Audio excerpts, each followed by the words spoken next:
Good afternoon, ladies and gentlemen. Welcome to Math 20-1, Chapter 4, Sine Law.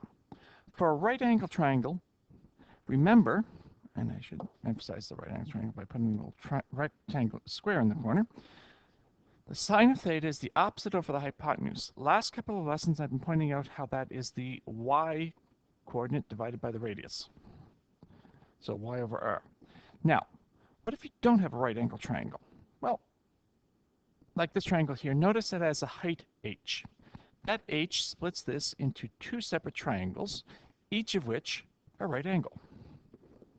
Okay?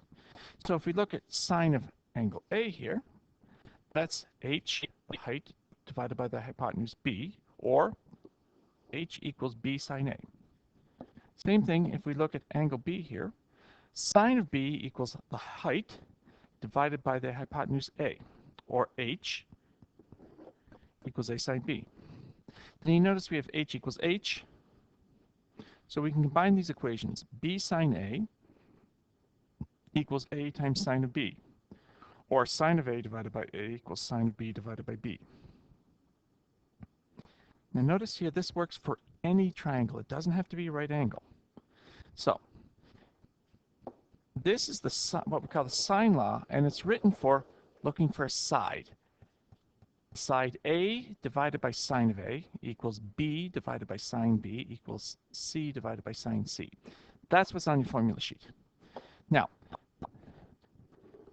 we can easily flip that if we're looking for an angle. So the easy way to look for an angle is to write the formula like this. Sine of A divided by A equals sine of B divided by B equals sine of C divided by C. Now, I didn't prove the C and sine C part, but I'm not going to.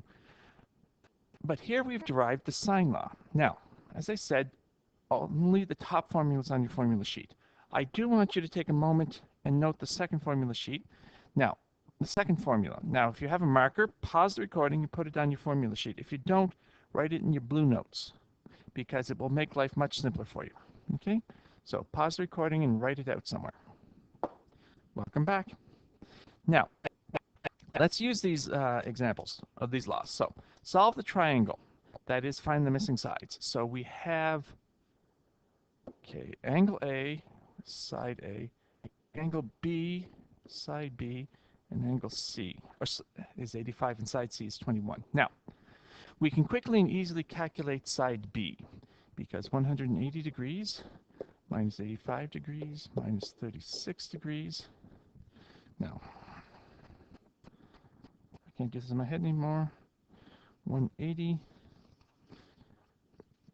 minus 85 minus 36 minus 85 minus 36 is 59 degrees. So angle B is 59 degrees. So if we have this angle and we're looking for the side, what version of the formula do we use? We want the side, so we use the version with the side on top and the angle down below.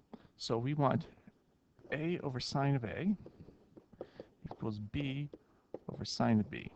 Now in this instance, we know side C and angle C. So, and I'm going to solve for A because I don't know that yet. So sine of C. As I said, we only use two of them, A and B, or A and C, or B and C, not all three at the same time. So I'm going to do A and C. Now, side A I do not know. Sine of A is sine of 36 degrees. That equals side C, 21, divided by sine of angle C, 85 degrees. Now, depending on who taught you Math 10C, I could use the term cross multiply, or I want to get A all by itself, so how do I get rid of divide by sine of 36? Multiply both sides by sine of 36 degrees. So this becomes side A equals 21 times sine of 36 degrees divided by sine of 85 degrees. So, grab Mr. Calculator. 21 sine, brain fart, 36. Oh, you Shazbot. 36 close bracket divided by sine of 85, close bracket, enter. 12.4. And of course I forgot to check, yes, I'm in degree mode. So I should have done that earlier, poopy. Remember, your graphing calculator will convert to radian mode just because it can. Anyway, so this missing side is 12.4. So A is 12.4.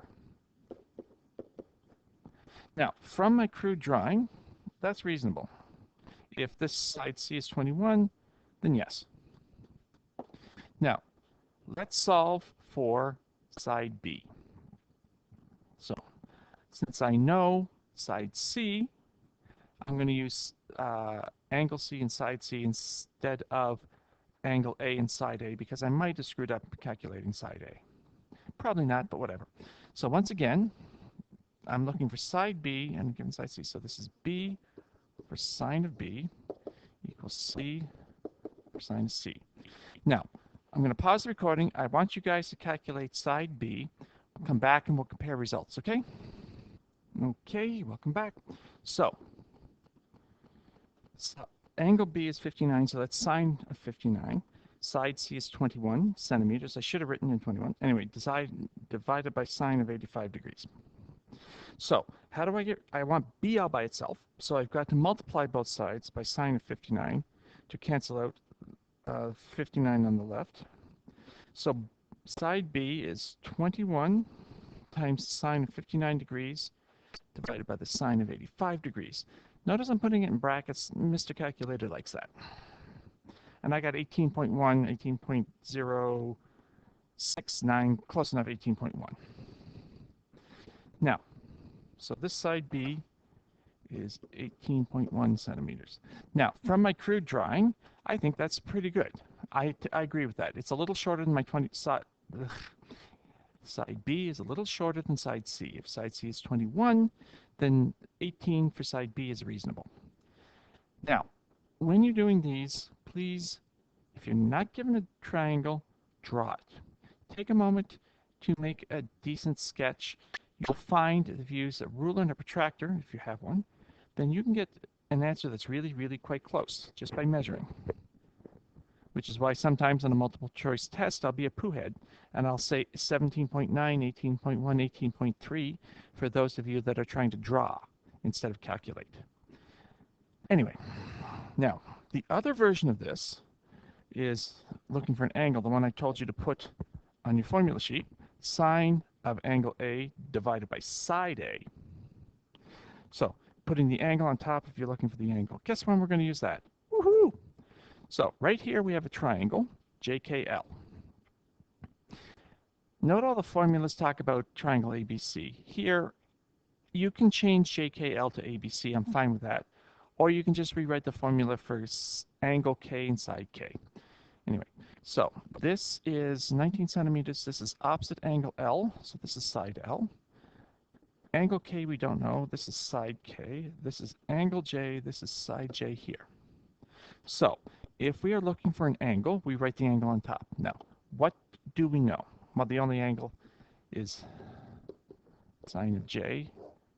That has to be divided by side J. Now, we have only one other side, side L. So that's the only thing we can solve for angle L here. So let's plug in the numbers and solve. Angle J is 33, so this is sine of 33 degrees over angle over side J, 15 centimeters, equals sine of angle L, and side L is 19 centimeters. So we want to isolate sine of L. So sine of L divided by 19, how do we get rid of divide by 19? Multiply both sides by 19 centimeters. So rewriting this, sine of L is 19 centimeters times sine of 33 degrees divided by 15 centimeters. Now, you'll note here that I included my units centimeters. I should do that every time. Back here, I forgot in my calculations. I really should, just because, you know, I could be centimeters and meters just to be a poohead. But Centimeters cancel out. So this is, what is sine of L? Well,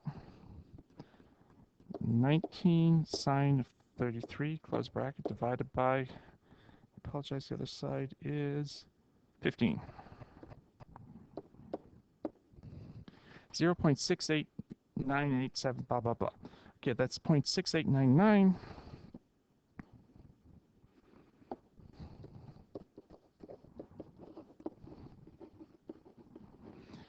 And how do we turn that into an angle? Well, angle L, sine to the minus 1 is 0.6899. And we don't do any rounding off. We just go to Mr. Calculator. Inverse sine, inverse answer, close bracket. 43.6 degrees. So Mr. Calculator says angle L, 43.6 degrees. Getting old and I can't remember. All right, so 43.6. So from my crude drawing, that's reasonable. Now, how can we solve for side K and angle K? Well, we can easily figure out angle K now.